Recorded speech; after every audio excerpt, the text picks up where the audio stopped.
feel like I've got this angelic light shining on me here, and that's a little better. Okay. So everybody, welcome to this webinar interview, and I'm so glad that I showed up and found all of you here before I was here. Arjuna, I'm just gonna share your bio a little bit, and I'd like to add a couple things. This is the bio I found from your like business page on Facebook. I already know about you that you're from New Zealand and you live in the UK, and you have been teaching meditation as a Bright Path Ishaya monk for many years now. How many years? Since 2003, whatever the maths is on that. Right. 15 years. Okay, great. And then you also have been a yoga teacher and taught like pranayama and breathing exercises. You were an outdoor instructor in New Zealand, and you still like to get outdoors. I think you told me that Saturdays are your kayaking day. Just because there was rain. I'm sorry about that. I had to get out. I think that's great. And yeah, and then you have a beautiful wife, Sumati, and who's also a meditation teacher and monk, and you both have been in service to actually helping to train other teachers, right? Yeah, in Spain. Yeah. And you're a daddy, you're a papa. How old is your baby girl? I can't even remember her name. Her name's May, and she's a year and a half old. Oh yeah, great. Wonderful. Yeah, she's amazing. She's a huge teacher, actually. Yeah, I get that. So, and you've just written a book, Arjuna, 200% of Life. Yeah? Do you have it? Get it. So I'm really excited because I've been watching you. I've known you, I guess, since like 2010. Yeah. And I've been watching you evolve and your experience become more and more gorgeous and pristine, and the ease and the simplicity and the joy in your experience just like skyrocket. And you and I've talked about this book idea you had some time ago. And so I'm super stoked that it's come to fruition. Could you just share a bit about this with us? Yeah, as you said, I've been thinking about this since it's been on the agenda for a long time. And it's amazing actually, because it was ready. I felt it was ready years ago, but I'd show it to someone and they would just make it better. Durrani here had made it so much better. She read through it and did the first edit. But a bunch of people, it had a life of its own, which was amazing to me, because I thought I would write a book, but it seemed like everybody wrote a book. And it just happened my name was on it.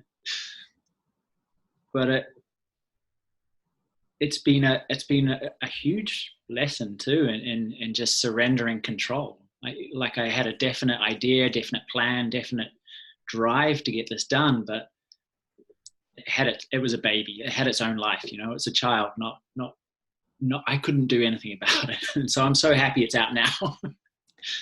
I really get that, because even interviewing you today is something that I've wanted to do with people I respect and admire in the world of awakening, of consciousness. And I shared that some time ago with people. And so this happened so effortlessly and organically. We have these ideas about how we're going to do something. And I love that our teacher, Arjuna, will always say, let go of how you think it's supposed to look, Yeah. Absolutely. And that's been a big part of my own journey, is letting go of how I'm supposed to look. And that's brought me so much ease, as opposed to trying to present a certain image, which I used to do a lot of, trying to be the perfect Ishaya, trying to be the perfect man, if you like, and being innocent even with who I am, and letting go of those ideas of who I'm supposed to be, and just living life is so freeing compared to the way I tried to get things right, you know? Yes, I do know. And could we talk about that for a minute? Because some of the folks on here are already practicing our flavor of meditative practice, and some of us are teaching it actually even. And then there may be folks, and I hope that there are folks who join us today who are, you know, brand new and maybe seeking for an effective practice, some way to bring these big concepts of what the heck does it mean to live life 200%? What the heck does it mean to live life in the present moment? That's real nice for you, Rodasi, but that's not realistic for me. So before you got to this moment, you know, there may have been some moments in your past where you might have been that person seeking. And could you tell us a little about that? Yeah. I mean, I knew I had times in my life where everything seemed, was magical. Everything seemed easy and simple, and life made sense. And I knew who I was, and I knew what to do, and I knew how to live life, you know. And there were times where I was the complete opposite. I felt lost and confused, and nothing seemed to work. And I didn't know why. I didn't know how to get back to those good times, which I remembered. So really searching was motivated by those two things: knowing how good life could be, and knowing how terrible life could be at the same time. And really I got to a point really where I got so confused, so bewildered, that it was motivation to not go back there, to find a way to never have to experience that again. So I get that. I get what it's like to struggle and fight, and just have such an active mind that I couldn't even sleep. Be so worried about stuff. I didn't even remember eating my dinner. You know, I was with my friends and my girlfriend, and just being so consumed by my problems of the day or the week, that I just wasn't with people. I didn't even taste the food or smell the air. I wasn't alive, you know. And the hardest part was knowing that, but not knowing how to do anything different. Was realizing that I was lost in my own head, but unable to get out. And so that was significant motivation to do something different. You know, that of course I can relate to. And I just left my mother's house where my nephews live. My sister passed away a few years ago, and they live with my mother now. And my oldest nephew's not been wanting to go to school. And so we just had this conversation. I said, I'll come over and talk to him. And he was sharing with me how overwhelmed and how things just don't make sense to him, and how he knows, but he doesn't know. And I could so relate to that. And that sense of, I just know there's got to be something more. And he's 18, and I, of course, just recommended, hey, you know, you might want to look at some meditation. And people have recommended counseling to him and things like that. So I just wonder, from your perspective of taking yourself from that place of having these moments of, yeah, this is what life's supposed to be like, to a lot of mind movement going on and feeling trapped. And I love the word bewildered that you used. It can be so absolutely bewildering and insane to live in that space. To go from that to just resting right now, you know, if you could speak to that. Well, the interesting thing, I had a memory just flash when you were speaking about that, and I would pick up certain books, and that would help me remember. I would read a passage, or I was an avid collector of quotes just to give me a reminder. I'd open my notebook and read these quotes by these amazing people, and a lot of the times it would work. It would switch me into that state of presence, the state of remembering, the state of letting go, and it was beautiful. But a lot of the time it wouldn't work. Or for me, I'd go kayaking. I go, you know what? I just need to get up.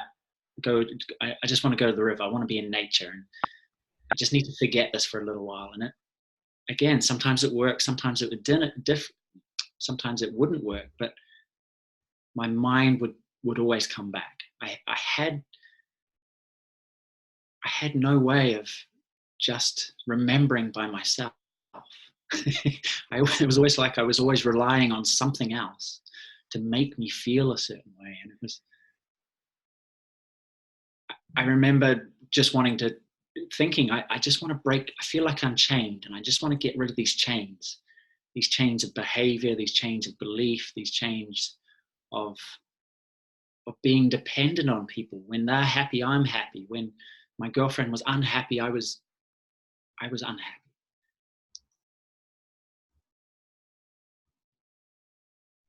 But those moments encouraged me, because I realized it can't be far away.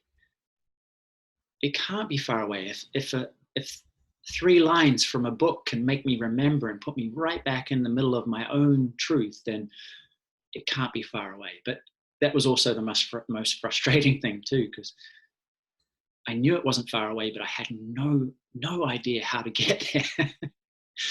And so I just started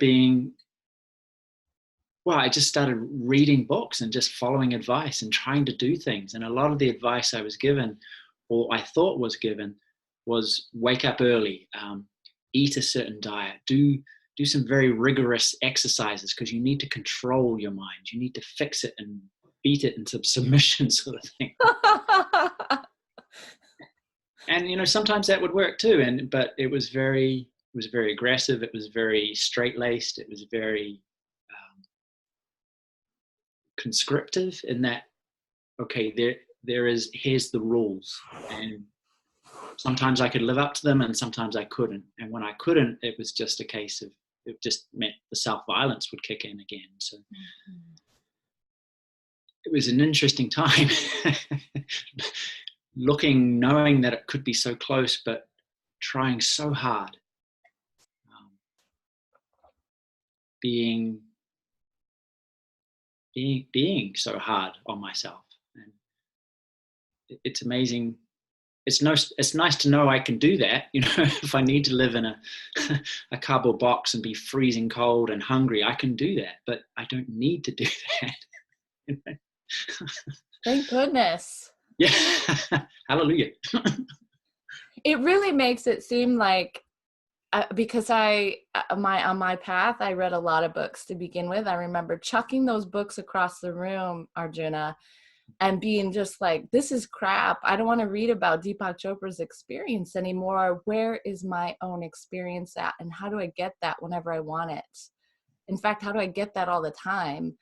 And I didn't want to read about how wonderful it was anymore. I wanted something that actually was effectively going to produce that result immediately for me. So a lot of the concepts that I got through reading those books started to become the self-violence, actually. Did you have that experience? Absolutely, yeah. And it just gave me,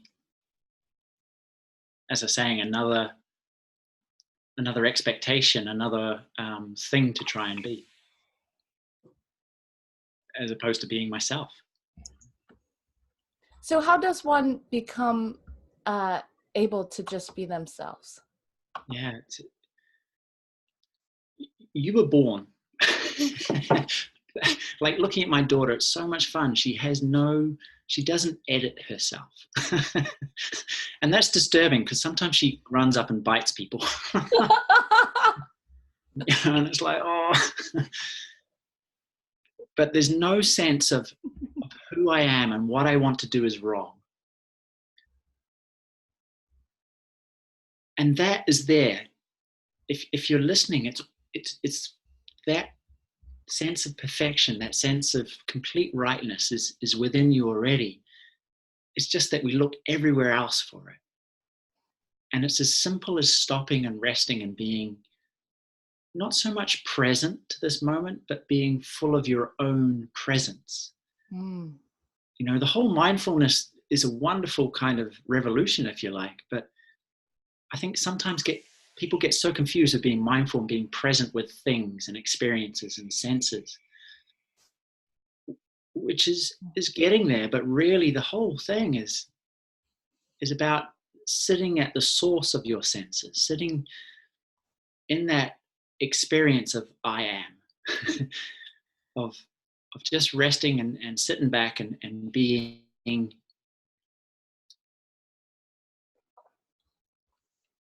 in that place of your own awareness, living your life from that. Just saying that, you have to practice that, because the habit is to go into the mind, the habit is to go outward, and a practice just reverses that and takes you back and makes you so familiar with that it doesn't leave you. But you have everything you need. Sometimes all you need to find it is a signpost or a vehicle or something that you consistently do so that you don't forget. So for us, we use the Bright Path Ishaya's Ascension meditative techniques. And anybody on here who's not familiar with that, you can look that up at www.thebrightpath.com and check it out and look for a course in your area. But Arjuna, did you have practices that you tried prior to this particular practice? Yeah. I did a lot of different things. I remember getting involved with a Taoist group from Taiwan. They had various things that they did, and I did my yoga and pranayama, and that was an amazing thing to center me. And I was doing Vipassana for quite a while. Basically, I was open to trying anything that worked.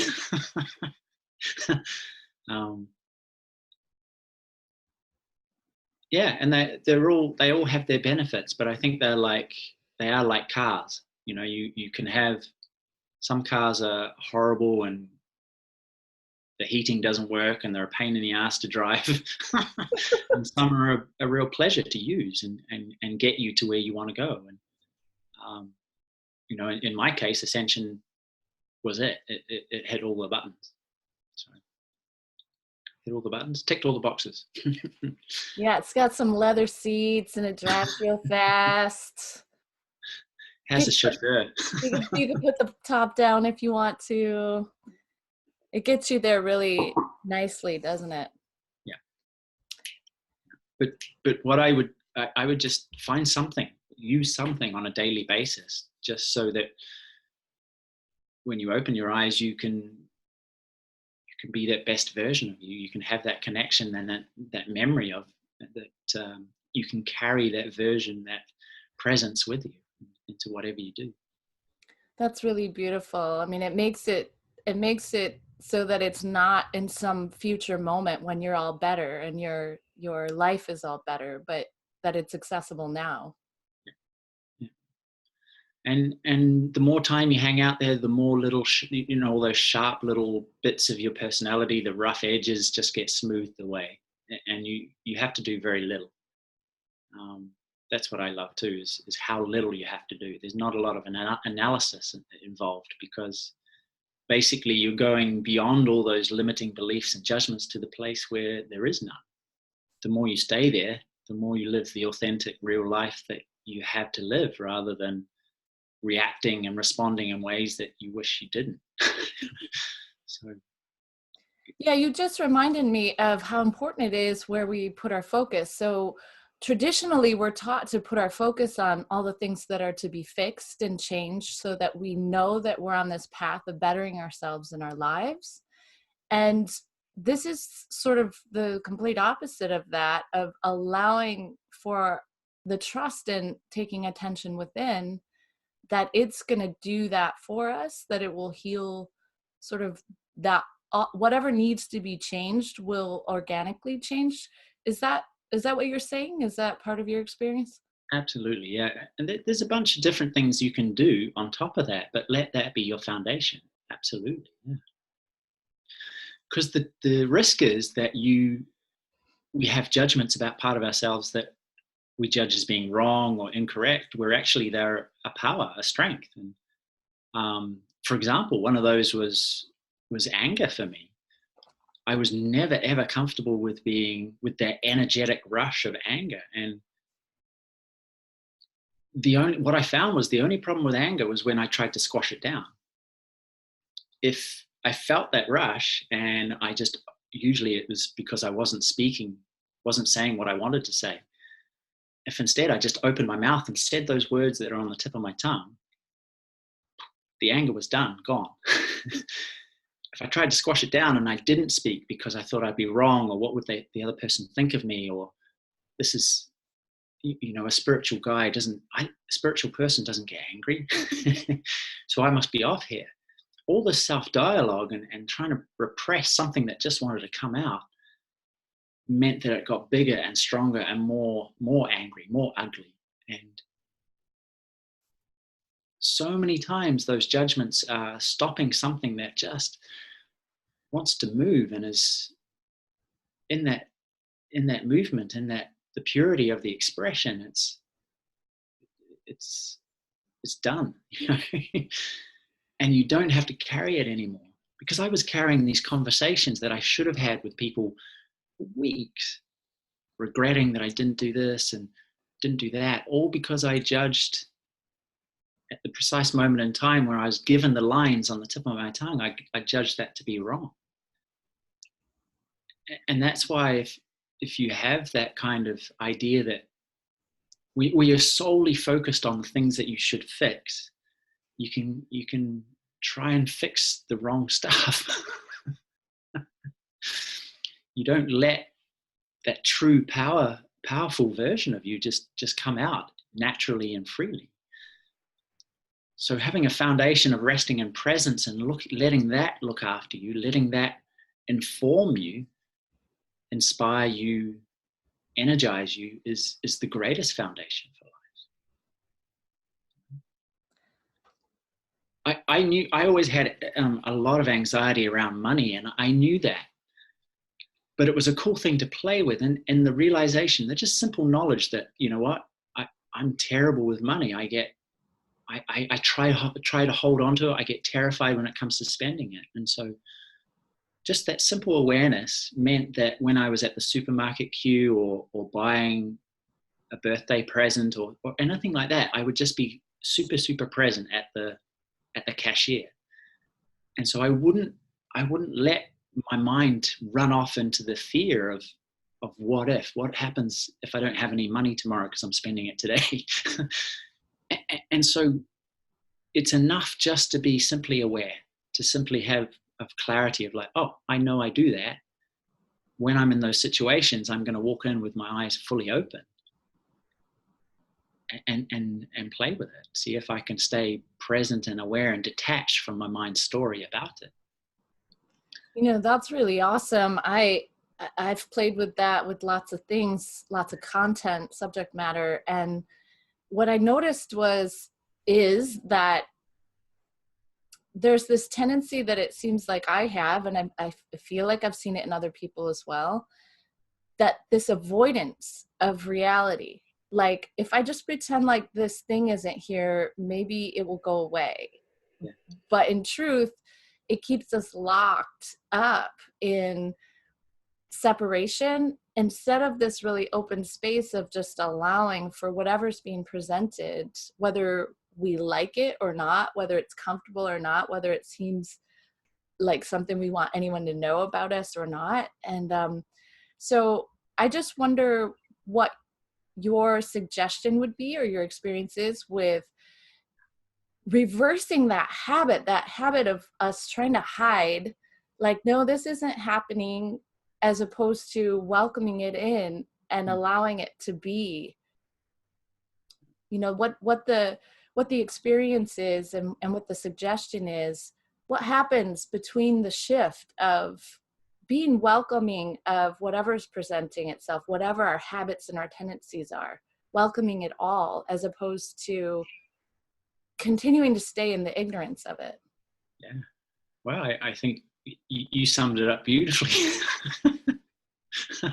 I think it's just being curious, especially when there's an intense reaction or intense emotion, it is going, you know what, maybe this isn't solely about the other person or solely about the bill. It's what's my part in this? That curiosity and that awareness of like, okay, what story am I telling myself? Why do I do this? And without going into a great deal of an analysis, like we were saying, but just having that awareness of like, that's interesting, as opposed to, no, I don't want to see that, or I don't want to feel that. And I think that the first step you got to do is take full responsibility for your own peace or your own happiness. If you take full responsibility and go, you know what, I'm going to do whatever it takes to be free of these limiting patterns, then you're coming at things from a lot different from the average person. The average person goes, you know what, it's her fault, or it's my father's fault, or it's society's fault. What you're doing as a foundation, again, is saying, you know what, this is me. I take full responsibility for everything, all of my choices, for my whole life, for everything that I feel, for every reaction, for everything that happens to me, for the whole lot. Because then all of a sudden it goes, right, since this is my life, my choice, my emotion, what do I want to do with this? And so from that foundation, you just become a lot more curious about what is happening, and you lose that.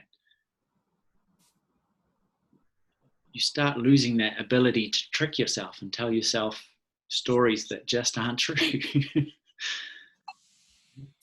And so that acceptance and the allowance gives the gift of clarity too, the curiosity of seeing, this is the state of play.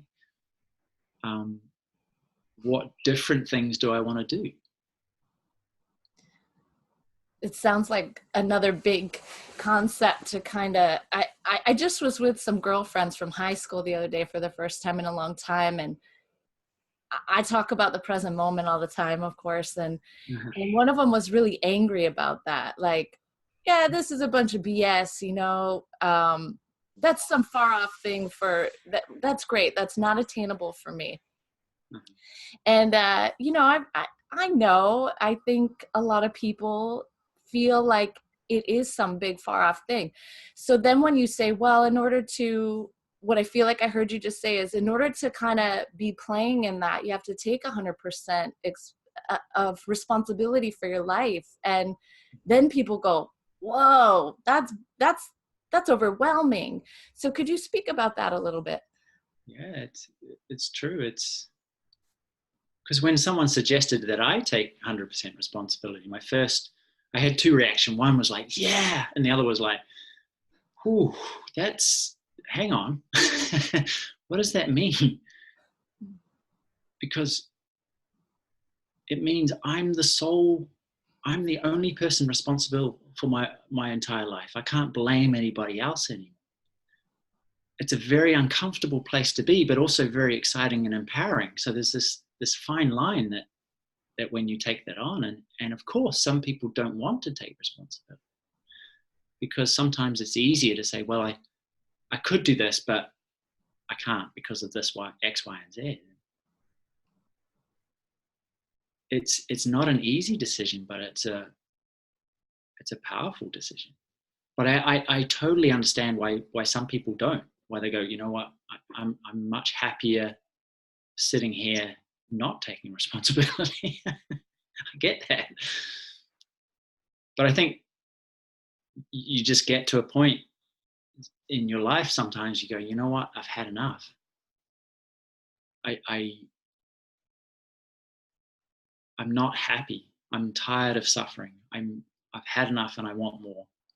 And I think the very first step is knowing that the buck stops with you. But until you get to that point, then it doesn't really happen. And I call it the curse of a pretty good life, where life is okay. There's a few ups, there's a few downs, but it's not really terrible.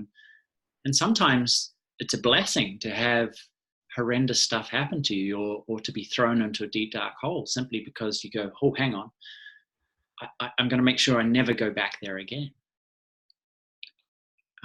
That was certainly the case for me. And when I frame it like that for other people, they go, okay, right, I don't understand why this is happening to you, but you're right. I'm going to make sure this never, ever happens to me again. And that's really taking the responsibility and really becoming an adult and going, you know what? This is me. Yeah, it's kind of uncompromising, but it's a powerful step. It's a powerful step. Just something, I'm reminded of that quote by that German philosopher and author, Goethe. It's along the lines of boldness has beauty, power, and magic in it. And it's true, once you make a decision like that, there's a whole lot of stuff that seems to just fall into place really quickly.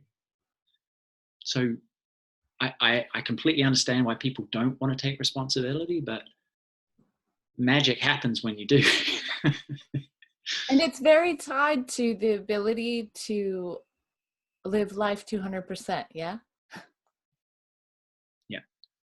Yeah, if the reason I knew the beauty of being present, it wasn't a concept for me, because I spent a lot of time in nature being an outdoor instructor, and I would read about it, and later I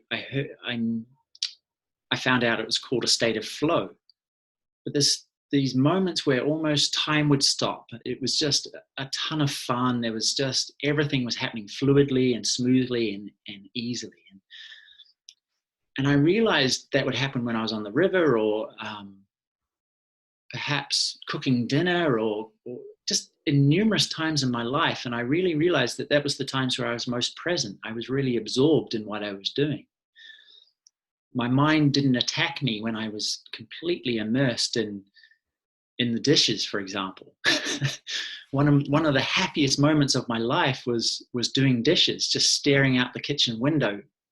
I was completely blissed out from doing this menial task that usually I avoid. But the point was, I realized that being present was the key. That dissolving myself in presence and what was in front of me was the thing that made my life better. It wasn't unattainable. It was something that I fell into, and in fact, I wanted to know how to attain it more. And I've gotten off track. That's right. So your presence gives you everything that you need to live an amazing life. But so many people, like myself included, don't. They don't take the energy and the inspiration and the creativity and the intuition and the clarity that you're given from your own presence to do anything different.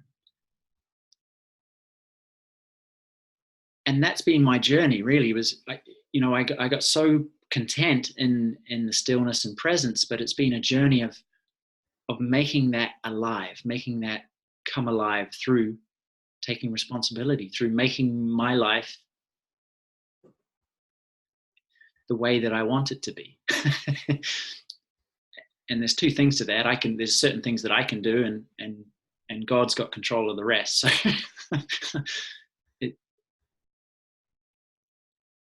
taking responsibility is the foundation for living a life of 200%. One that is, but at the foundation of presence but also excitement and aliveness, and doing all the things that you want to do and you have passion to do. That's really beautiful, Arjuna, because I think... I'm glad I just went off on a tangent. I was like, Well, it happens, doesn't it? So the idea of dissolving, you use the term dissolving in presence, and that can put some people in their head, but I love that you were equating it with just being in nature, and how there's an experience that we've all had in our lives, and we were swimming around in it, right? When we were children, like you were speaking about May, your daughter, she's just living in this experience of freedom, as we all were as children, and there's no trying to manage how she is.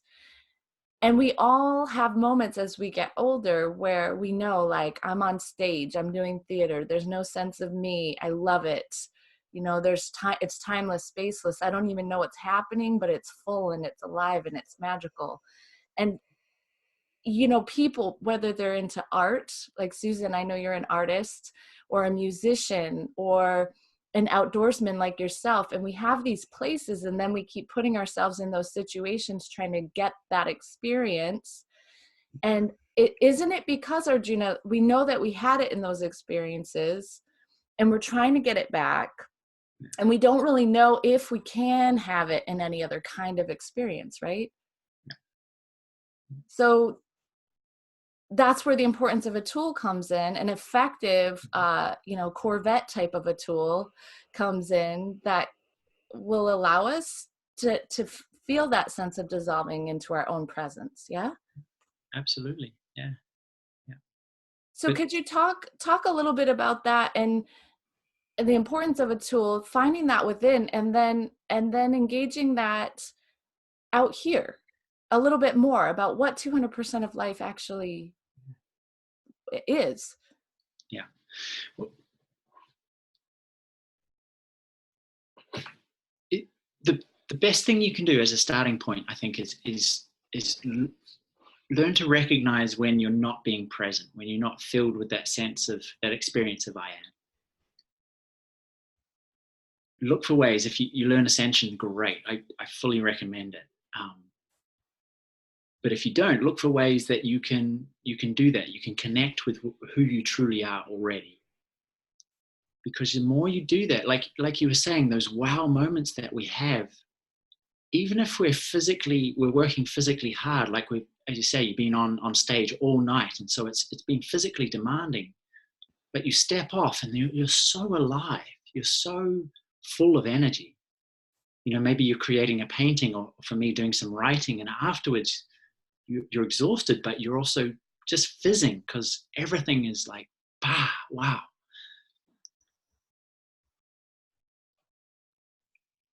Make that presence, make that connection with presence. It's the most important thing you can find. And as I said, use Ascension if you feel inspired to. I certainly love it. Whatever it takes to remind you of that, do that. Because it gives you so much. It gives you so much more in terms of that energy, in terms of the creativity and the ability to do your life with the best version of you. It's incredibly important. You do things amazingly when you're dissolved, when you're fully in connection with that. When you're in your head, you get stuck and everything gets difficult and stilted and dramatic, and you get grumpy and snappy, and you know, it all falls apart. So your number one priority on each and every day, hand on heart, is make that connection with your true self, with that experience of presence, and live your life from that. What was the second part of the question? Yeah, then, okay, and I'm going to say, because I've watched people come into touch with that and then sort of not have a relationship with the outside as beautifully as they could. Yeah. Myself included. Yeah, me too. And so that's your foundation. From that, it'll give you ideas and hints and energy and inspiration to do stuff. For me, it was writing a book. I was always going on about it, but it took a while for me to actually sit down and do it. I was waiting to become ready, you know? And I think that's that's the number one handbrake for everybody, is just waiting to learn more about what they want to do, or to become better at what they're doing. All these different things that are just stopping us from fully diving in and getting going and doing it. I know in the sort of the coaching and the mentoring world, is they talk about just make a decision and go do it. Jump off the cliff and learn how to grow wings along the way. And that's pretty good advice, is just jump in, get started. Immerse yourself in a community that can help you, but whatever you do, stop talking about it and just start doing it. And then the last factor is don't quit, because your mind can convince you that you're no good, that people will think you're an idiot, that all this stuff, as opposed to just diving in and doing what's really going to start pouring from you if you allow it. That is so gorgeous. It's the biggest handbrake, is what will other people think of me? We talk about fear of failure, but really it's a fear of failing in front of other people. You can sit and practice and try and think about it in your own room, in your own head, but the thing that stops everything is really, I'm not ready yet. I'm not good enough yet. When I'm good enough, I need to be good enough, because then people will know that I'm good enough, as opposed to just, you know what, I have to do this because it keeps coming up time and time and time again. And you do it and you don't care what other people think. You just do it and you get better naturally. You become freer in whatever you're doing naturally, just because you're doing it. What an amazing concept or truth. That's great. And so that was always the thing that was stopping me, is that, well, I would look at my role models and the people that inspired me and go, well, I'm not like them. I'm not as good as them. They've been doing it for much longer, or whatever story I was telling myself. And it's madness, because the constant comparison was always meaning I was just waiting. And that's one of the biggest problems with a spiritual path, is that we're waiting, we're climbing this mountain of becoming, of transforming ourselves. We were talking about the analysis sometimes that a spiritual path gets founded on, the fact that we're peeling back these layers of this onion and we'll get to the core, this beautiful diamond sometime. And you just peel the layers, and you find more and more and more. And it's hard work, and it's never ending. It's the same with climbing this mountain idea. Everything's great when you're evolving. It's terrible when you feel like you're slipping backwards. It's horrendous, because you're literally slipping backwards into ignorance, into hell, into horror. So that whole model is like climbing towards rightness and trying to avoid wrongness. And you already are you're looking for. And the more you just rest in that, like it's a big hot bath, and then assume that you have enough to begin with. You have the inspiration, and that's all you need. And then go do that. But let the presence, let stillness be your guide and your inspiration and your energy and your creativity and your intuition. It'll provide all those things, but you have to take the steps. You have to stop listening to the voice that says, I'm not ready yet. I can see it. I'm just climbing the mountain. I'll be up there soon. You have to completely ignore that voice, because you'll be waiting to be ready forever. Yeah, I can relate to that. I can see that. And I have a final question for you, and then I'd like to see if anybody else has questions. Yeah. Or if you wanted to share anything more about your book. But the question is, I come into contact with a lot of folks who've been doing a lot of self-help work, personal growth. They might even have a lovely meditation practice already. They have a lot of spiritual experiences, a lot of spiritual concepts as well. And they feel like they're already there, and yet they come to me and they tell me they know they're not there. There's something missing. They have a life, years that they've spent doing all of this stuff to evolve, on the path that you were just talking about, that peeling back the layers and trudging up the mountain, that model that you talked about. And what I feel like they're asking for is some other model. And there's this tricky place in there that to say, yeah, there's more. Not everybody's, they might notice that they want to step onto a different path, but not everybody has what it takes to kind of like do that in that moment. So could you talk about that a little bit? Is that making sense, what I'm saying? Absolutely, yeah. Okay. Well, it takes a lot of humility. And there's that old Chinese story, isn't it, about the professor that comes to visit the sage, and the sage is pouring tea, and as the sage is making tea, the professor's sort of telling him how wonderful he is and how much he knows and his history and his experience. And the sage is just pouring this tea into a cup, and it's pouring everywhere across the table onto the professor's lap, and the professor's going, stop, the cup's full. And of course the sage says, yes, and so are you, and you won't get anywhere unless you continually empty your cup. And that takes an awful amount of humility. Past is irrelevant. Oh, are you back with me? Yeah. Yeah.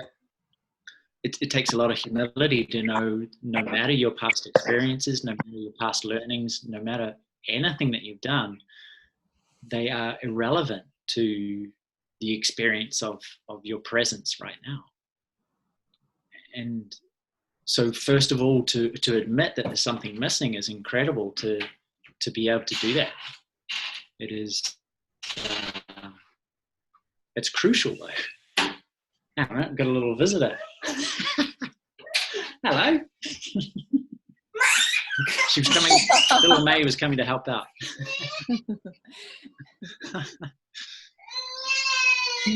Many times when I'm doing things like this, my little one will come in as well. So I'm really glad to share that with you at this time. She's with her dad right now. So, so yeah, that humility, just for someone to come to you and say, look, I've been doing all this stuff, but there's something missing is huge and crucial at the same time. But it's right that you'll climb the mountain and you'll climb the mountain and you'll peel as many vegetables as you can find until you realize that, hang on, there has to be something else. And really that something else is more like, I love the model of a bath. You're either in the bath, you're resting and soaking in hot, lovely, divine water, or you're not. You just forgot. You're thinking about the bath. You can think about the bath and think about how to make the bath better, or you can just stop thinking and get in it. And that's a key thing to realize about yourself, and it's a key experience to have, that what we're talking about is an experience, not an accumulation of knowledge or past experiences. The bath is a gift too. You're not in control of the intensity, and so many people are disappointed disappointed with what they're given right now. They're disappointed with that experience of presence because they want something else.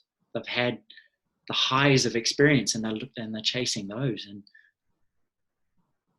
the bath is at the perfect temperature. You have to have the attitude of contentment and complete presence, because then you realize when you start searching for something else and just rest in what you're given. So it's again, a bit of a tangent, but but it's perfect, Arjuna, because I think spiritual seekers have an addiction to seeking, and this requires you to kind of like surrender that. It absolutely requires you to stop searching and start living. It's tricky. Again, it's to stop waiting to be ready, to stop waiting for another experience. and I remember Buddha said something like, I'm cursed if I tell them about it, and they're cursed if they don't know about it. If they know that there's something more, they'll seek something more. If they don't know, they won't seek it. It's a funny paradox that there is more, but when you find more, the source of more, the pure source of more, as opposed to the experience that comes from it, that's all there is. You have to stop. That's really powerful. It's not a feeling, as you know so well. It's not a feeling. It's not something that changes. It's something that's permanent, something that's constant, something that never ever changes. And that's the important thing, is to the mind, it's always a disappointment. Mm-hmm. Chog, now my notebooks come into hand. There's an old Tibetan Buddhist, Chogyam Trungpa. I don't know how to say his name, but I only read it. But he said, enlightenment is the ego's biggest disappointment. The presence, your full, complete, absolute being is not glamorous enough for your mind, for your ego. And so that's what fuels the search, is to find better, more intensity, much, much more. But if you look out the window, if you're in the northern hemisphere at the moment, it's getting cold. The trees are losing their branches. The birds are going in. The squirrels are running around getting stuff. Nature is change. The experience, the outer life is change. Emotions change. Experiences change. But at the source of all of nature is stillness and presence, which doesn't change. And coming to know that which is permanent, which doesn't move, which doesn't shift within you already is what you want to find. Because then you will never lose it. It will never come and go. It'll be constant. Thank you. I love to tell people that there are lots of things that if you allow people to convince you to get into your head about, that you could be dismantled or taken away from you, but that experience can never, ever be taken away from you.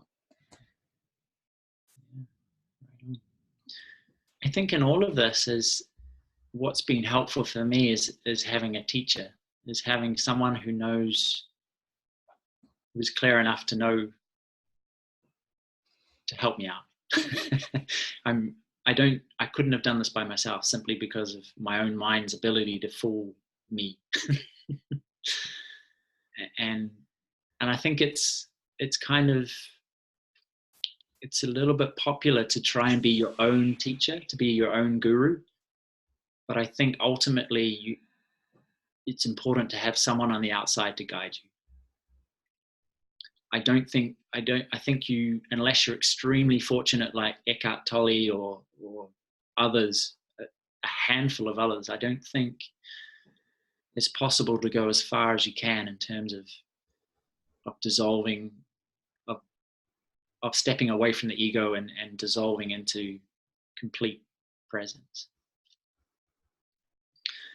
So, and they're out there. There's a lot of charlatans out there, but there's a lot of amazing teachers out there too. I am, of course, that's my experience as well. I was practicing the Ascension techniques by myself, and sometimes on retreat, sometimes being in touch with teachers for many years before I took on, decided to be humble and ask for guidance from our teacher.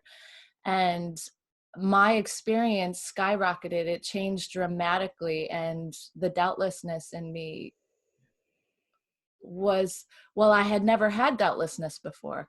Before that, there was a lot of trying, a lot of efforting, a lot of doubt. And to have that lovely guidance, not just from him, but also from clear, supportive mirrors like yourself, has been the single most important thing after the actual technique itself, to use the tool to go within, to to get me into a place to like get off from that treadmill of seeking to stepping off from that path that you talked about, the one of drudgery and trying to find, to the one where I'm coming familiar with that sense of dissolving in presence. I'm coming into a divine love affair with presence. And I didn't know I couldn't trust myself to let go prior to that.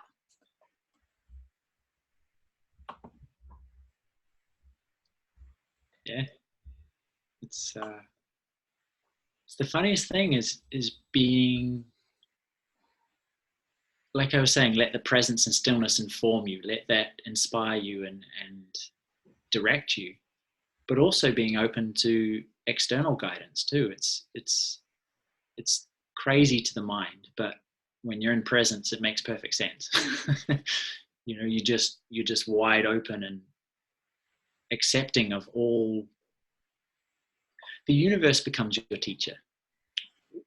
It's especially and including having someone, a teacher and a community and actual real life people, but the universe will do whatever it takes to show you more. And so one of the biggest concerns was, if I sit back in this bath and do nothing, if I just have the love affair with presence, then nothing will happen. But the fact is, everything happens very, very quickly, and in the most beautiful and the best kind of way, because your mind doesn't have a grip. Your tiny little mind, which thinks it knows everything, doesn't have a grip on this at all. So evolution still happens, but you don't do it. You just, yeah, it's a wonderful thing. It's effortless. And isn't the irony that on the other path that we think we're putting all this effort in, and it seems like it's actually a lot slower and less enjoyable than letting go and allowing for the universe to do it. And then it seems like there's this really awesome momentum and expansion in the letting go. Yeah.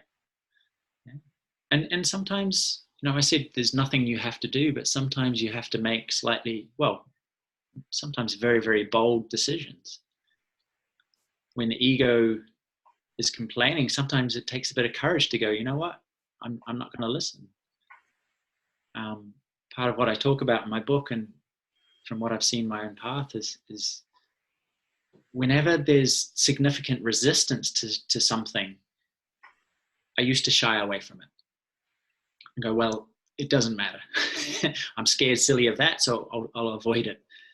But really, it's been a good indicator that I should move forward in that direction.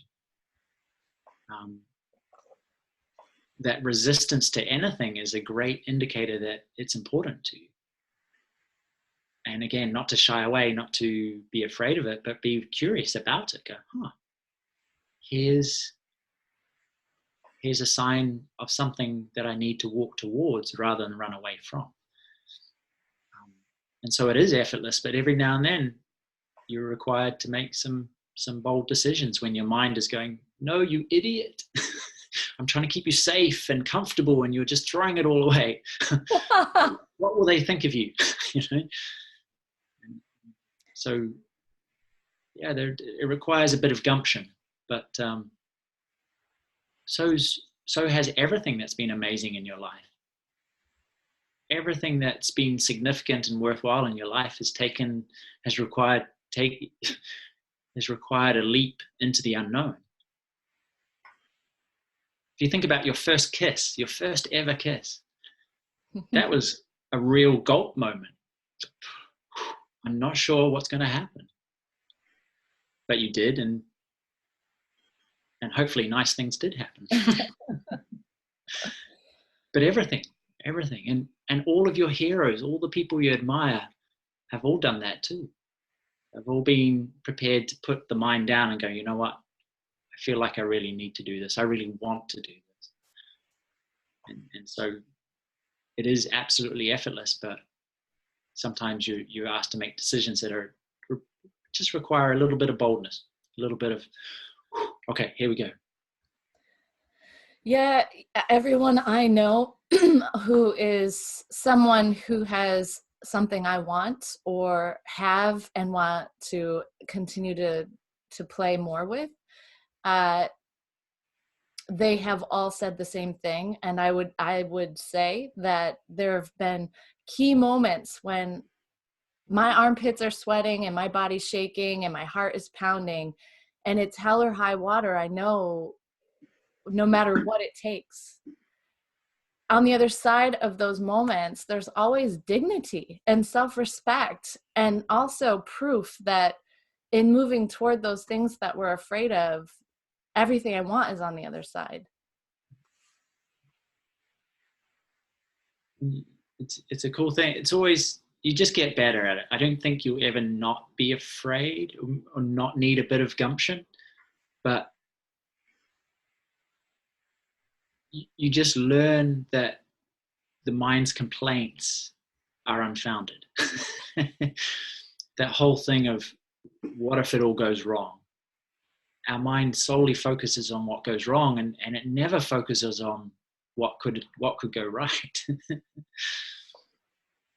But I was talking with a group of people last night about honesty, and they were saying, well, I'm really scared to be honest, because what if I hurt someone? What if they get angry with me?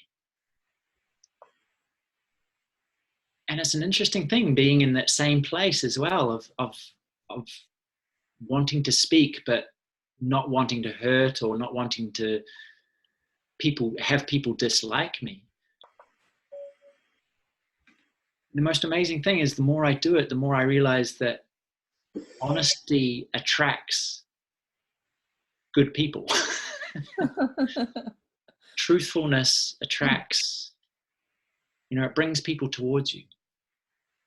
And sure, there'll be a small percentage of people that will be offended or upset or whatever, but it's well worth stepping into that simply because you're honest, and the dignity you were talking about, and no, this is my truth. And the fact is, other people love that. Other people see that and go, wow, if she can do it, then I can do it. If he can do it, wow, I can do it too. It helps people so much. And it's like a breath of fresh air when you finally, not with any harshness, but when you speak your truth. Yeah, you have definitely been an inspiration to me, Mister, and continuing to prioritize being dissolved in that presence. I've watched you do that, and also coming out and playing out here and doing whatever you're called to do, and showing up in all of these ways.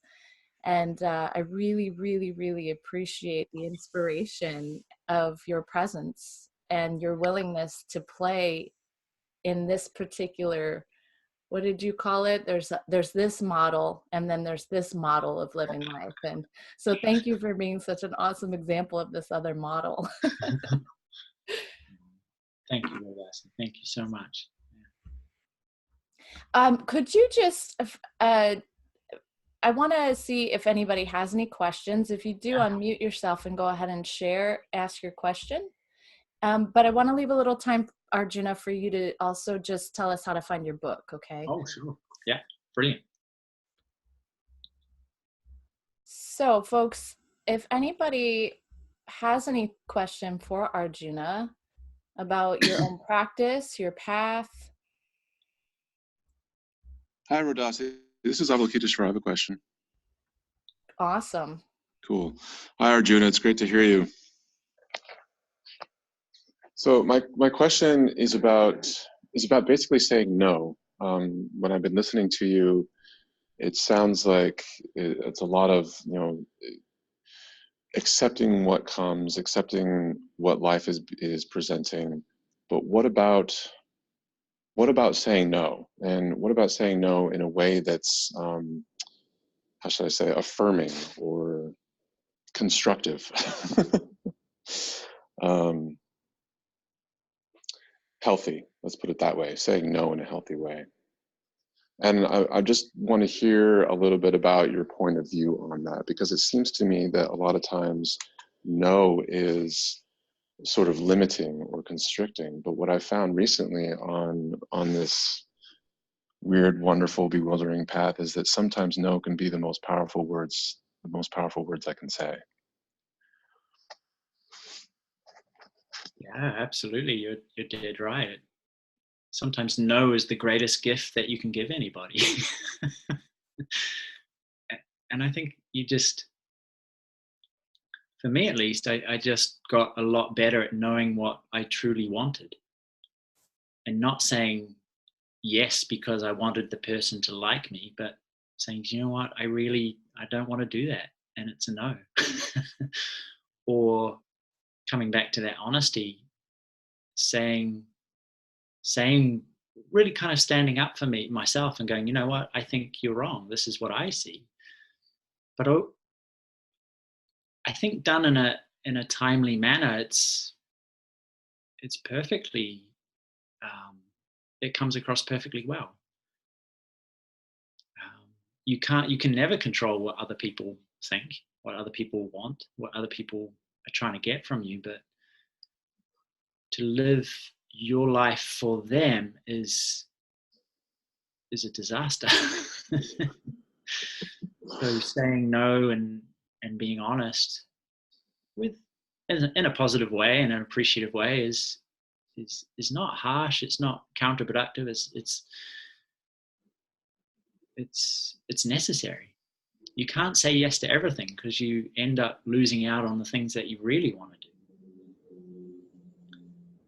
So part of that is, you know, we in the Ishaya path, of course, you know this. We talk about surrender, and I always thought surrender was surrender to what was coming to me, surrender to stillness. But I found it also requires standing up and surrendering to that inner voice or that inner knowing of, no, this is not right for me.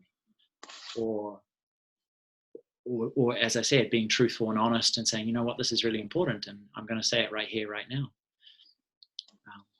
Because often I would not say that, or I would say yes when I meant no, and I would regret it for weeks or months afterwards. Right?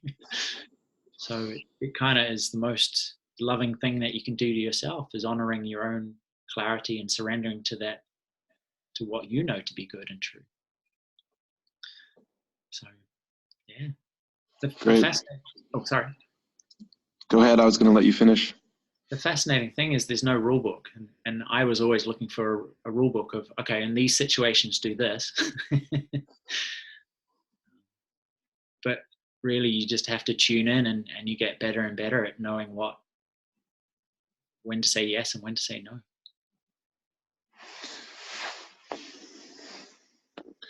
Cool. Thank you. Thank you so much for spending time with us this morning. I really appreciate it.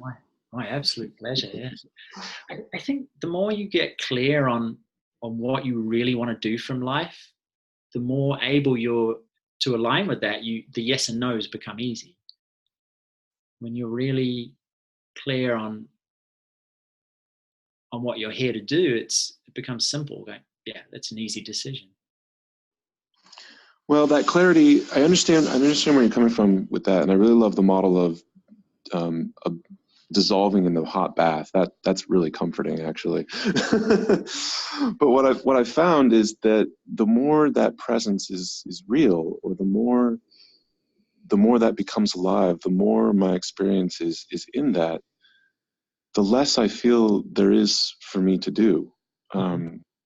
And that's confusing. That's confusing in a way that the world says, you know, do all of these things because it's cool to do these things, and it's neat to do these things, and wouldn't it be awesome if you did all these things?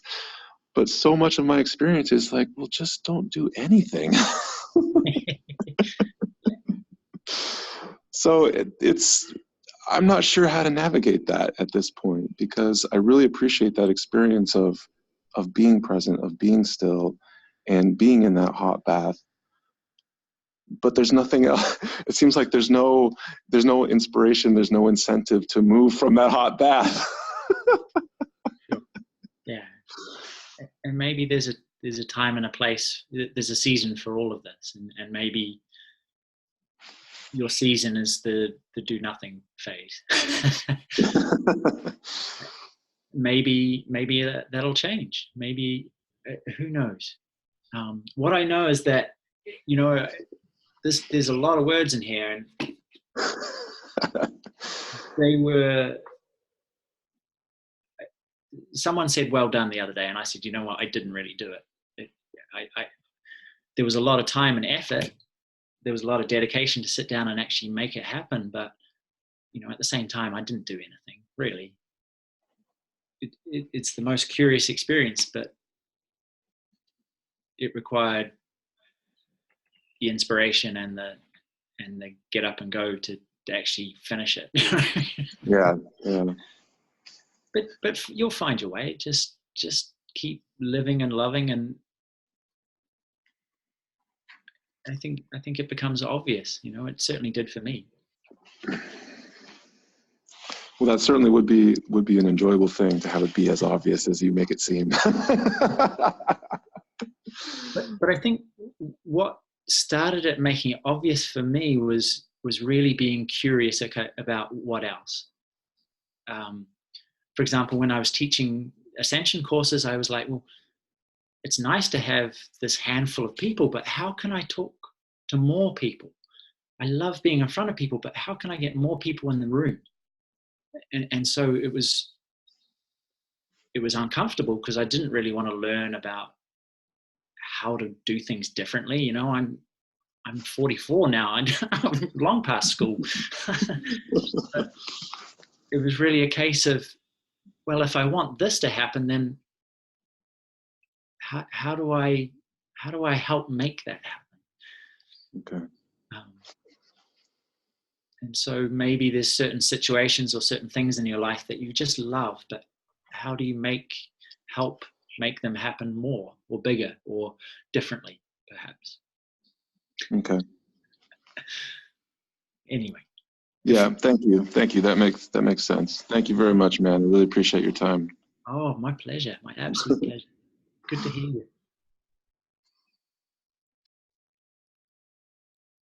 I can talk all day, so don't be shy with questions, okay? I'd love to help. Yeah, honestly, anybody who's here that has any questions about anything really that Arjuna said, or the book, or about your own practice, anything that seems like BS, bring it. I'll go. Hi, Arjuna. It's so wonderful to be with you. Yeah, and I'm so glad I have a day off today to be able to work this into my day. I was really touched by so much, and there was something that you had said about the feeling of the emotions. I think that was my 2 lines of you said, like, when you were searching for the 2 lines, and I was thinking about something. I actually teared up, which I so rarely do, so thank you. The humility of just getting in touch with that. And I do feel my emotions, and I was glad I teared up, but it's so, I think that's the one thing I get so frightened of, because usually when I do feel my emotions, it comes out like really aggressive, and so that's just, I just like, even so this weekend I had a stupid argument again with my husband, and I thought I was just expressing my emotions, because I was just trying to express my emotions, but apparently the way I said it was more making him wrong versus I'm upset and let me just figure out how to take care of something. So I think somehow I collapsed my emotions to making people wrong, instead of just being with the emotions, and just being with the emotions and not making anything other than let it ride through, like you said. Yeah.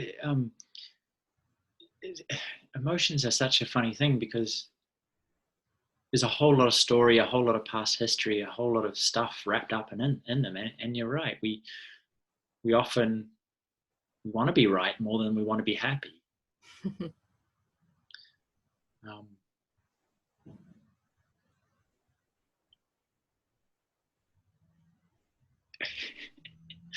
I found with all relationships, the most important thing for me to remember is that I love this person. or I don't. But if I love them, then I want to create something. I want to build something. I want to connect, and appreciation and gratitude and acceptance are three powerful things to create something alive but also honest. Because when you accept someone fully, then they feel that. The thing in so many relationships is we're trying to change the other person. Even with the best will in the world, we go, you know what, if he was like this, then he would be a lot happier. Or if she only did that, her life would be so much easier. They probably already know. And really it's our job, especially in a partner romantic relationship, is to make it so full of appreciation, gratitude, allowance, acceptance, and love that when we need to be honest and say, look, this is how I'm feeling and this is what I like done, they go, of course I'll do my best. Oh yeah. Mm-hmm. I think or they, you say it in a way where you don't expect them to change. You're just saying it to get it off your own chest, and that's something that requires practice and humility too. Does that make sense? I'm not sure if I'm talking exactly to your question. It does, but I think what I want to learn, because I get completely acceptance. I love many people, and it's being able to say that. I think, and that's just being able. Somehow, I'm not able to just say to get it off my chest, because I just want to get off my chest. As you were saying, emotions come up. Somehow, I'm still collapsing it with. I think I accept them, but apparently I'm not, because my current world is I was making them wrong. Or the other side of it is in just my meditative practice or being present, I see things, and I've always seen things. I'm trusting myself more, but when I see things, I may see things that might not be the best way of doing it, and try to prevent accidents or trying to prevent something because I see things, versus another person, whether it's my husband or anyone else, insisting on something being done a certain way. And then it kind of, life could detour a little bit because that other person insisted on doing something the other way, and I wasn't strong or stand up or just allowed it to happen, and kind of have to zigzag a little bit in a path that I might have been strong about, but didn't happen that way.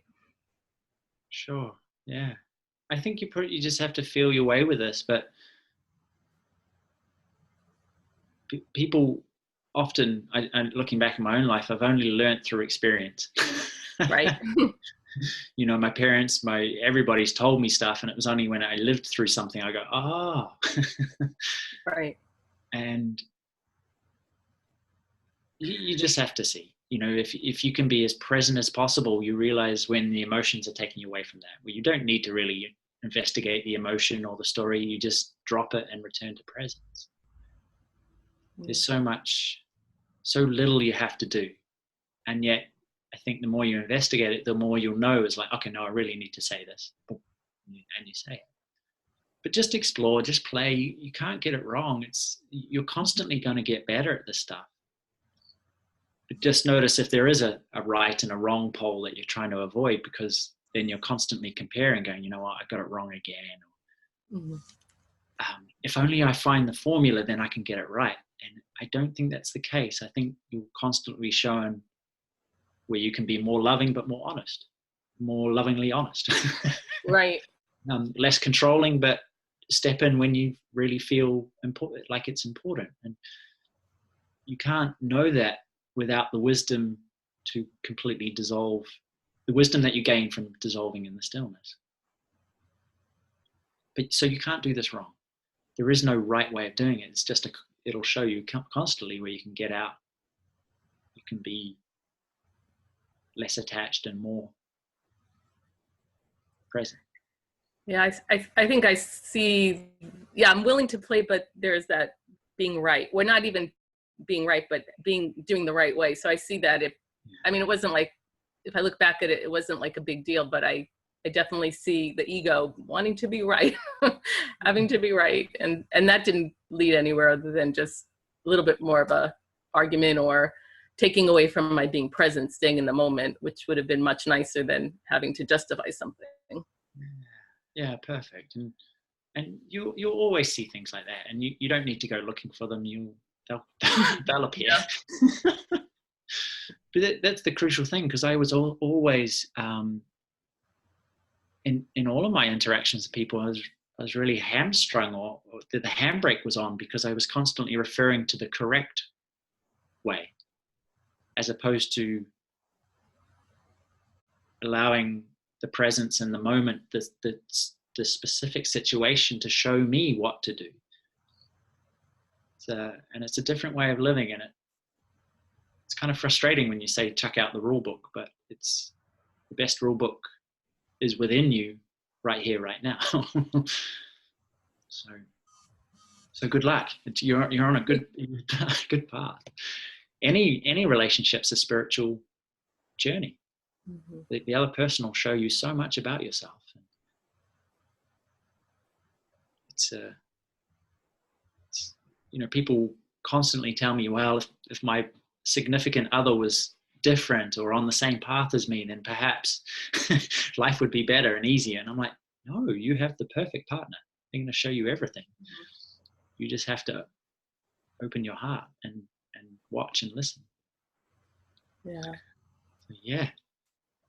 So good luck. Yeah, I just have one more thing, because I really appreciate that, and I do live in that space.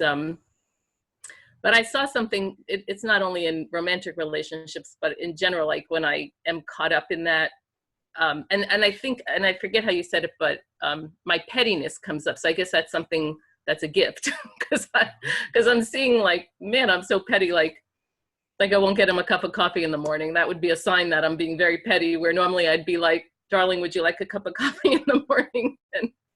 Or, so I guess when I get petty or whatever it is for anyone, or for me, it's petty. It's just noticing that. And I've gone to Ascend a lot of times just because I realize that something's up, and it's better to just get out of my head than to stay in that state. But, I guess I answered my question. I'm shocked that that's coming up, but I assume it has to come up because it's there, and it's not something I necessarily want to live in terms of relationships. Yeah. And for me, it's, when I'm annoyed, I go to do something or not do something, then I just do the opposite. I bring her a cup of coffee and find ways to love and appreciate her even more. To go to do the 180 degrees different from my pettiness and my smallness. Because that really puts another nail in the coffin, is no matter what it wants to do, when it wants to be right, I just do the opposite. That's great. Yeah. So it's a fertile ground because so many people, and I'm not talking about you, but so many people's relationships, when we get together with someone, we're all about what we love about them, what we appreciate, what we're grateful for. But over time, maybe we get busy, we take them for granted, and it becomes about what we don't like. It becomes about the small arguments and the things they didn't do, and we fall out of love. And the most important thing is to remember why. And that takes a little bit of work, and it takes a little bit of self-management in terms of doing things differently from your pettiness. I love that word. But yeah, cool. Thank you.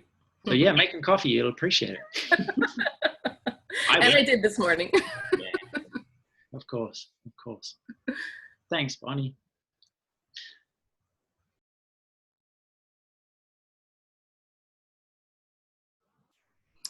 Anybody else have any questions right now? Arjuna, would you be willing, please, to leave us with a really beautiful gold nugget? Because there will be people who are going to be watching this. I'm going to be posting this around. We'll share it around in the hopes to inspire other people to start to use some kind of a practice, some kind of a tool to really get into their own experience of everything that you've shared. So if you'd be willing to leave us with a nugget, and then please tell us how to find this awesome handbook for life that you've created. Yeah. Well, let me talk about the book first, because I'll get the details out of the way. It's on Amazon. So if you're living in the United States, you can get a Kindle copy just about anywhere. Paperbacks either come from the UK or certain locations in Europe or the United States. And so if you're living in Canada, for example, I've been assured that it's pretty easy to get Amazon US paperbacks. But Arjuna, hold on. Could you show hold the book up so we can see it? There it is. And start talking so that it goes back to you. So it's called 200%, an instruction manual for living fully. Yeah. Okay, and Amazon's where we can find it. All on Amazon, or drop me a line. I'm on Arjuna at thebrightpath.com. ARJUNA at thebrightpath.com. I just typed the title and where to find it and Arjuna's email address into our chat box, if you're able to see that.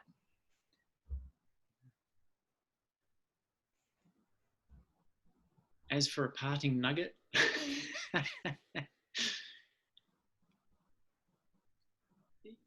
you don't need this. Everything you need is already within you. You have such beauty and such power and so many talents, and they become fully realized when you rest in the truth of who you are. Now that's easy to say, but it requires practice, because it's pretty much the opposite of the way that most people live their lives. Finding that foundation of presence, the experience of I am, the simple beauty of just resting in who you truly are, beyond your body, beyond your thoughts, beyond your mind, is the greatest thing you can do in terms of experiencing less stress, less struggle, less fear. But for your whole entire life, everything gets easy. You don't lose your edge, you sharpen your edge. You step into a much simpler, much more creative, much more energetic way of living. And so make that your priority, to be connected and founded in that. Find a practice that works for you, that gives you that. Not, as I was saying, not what we were saying, like, that doesn't give you a fleeting emotion or a fleeting experience, but gives you something that's constant. Find that and use it. It's the most important thing you can do for yourself, for your loved ones, for your community, for the world. And then live from that. Don't wait. You have everything. You'll gather knowledge, you'll gather experience, you'll gather support, people, everything. But don't wait to become ready. So many people are sitting there waiting and don't do it. Just start. Stop talking and start doing, and don't quit. Everything will come to you in order for you to master not only your mind and the ego, but what you're put on this earth to do. Everything will come for you. All right? But you've got to make a start. You've got to make the first move. So yeah, that's my nugget.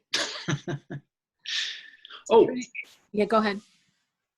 My favorite lines of poetry, and I don't even know who they are by, but someone once said, when you were born, you cried and the world rejoiced.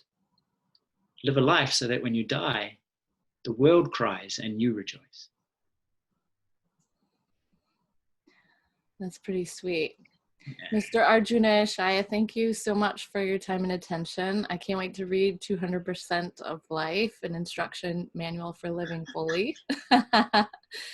And I just, again, really appreciate having watched for many years as you've stayed committed to dissolving in this bath of presence and then coming out and playing that internal and external. Like, you were such an example of the title of your book. Thank you so much. Rodasi, you're an inspiration yourself. You're an angel. Thank you for everything that you do. You're a constant joy. I wish we lived closer. I'd love to come around and just chat and drink tea and hang out. I love being around you, even over computer screens. So thank you for everything that you do. Thank you. Yeah, I got to get back to Richmond. I love that house there. It's quite the house. Hey, everybody else who's here, thank you so much for showing up and adding your presence to the collective here. It's really nice to have the interaction, even just of your attention. It's been wonderful. And for those of you who will be watching this recording, feel free to contact Arjuna or even myself if you have questions about the book or anything that's been shared here, or how to learn the actual meditative practice that we use with eyes closed and open. Thebrightpath.com is where you can find out more. So everybody have a wonderful rest of your day, and reach out if you need anything. Absolutely. Thank you, Rodasi. You're so cool. Thank you. Peace. Yeah. Thanks, everybody. Thank you, Rodasi. Thank you, Arjuna.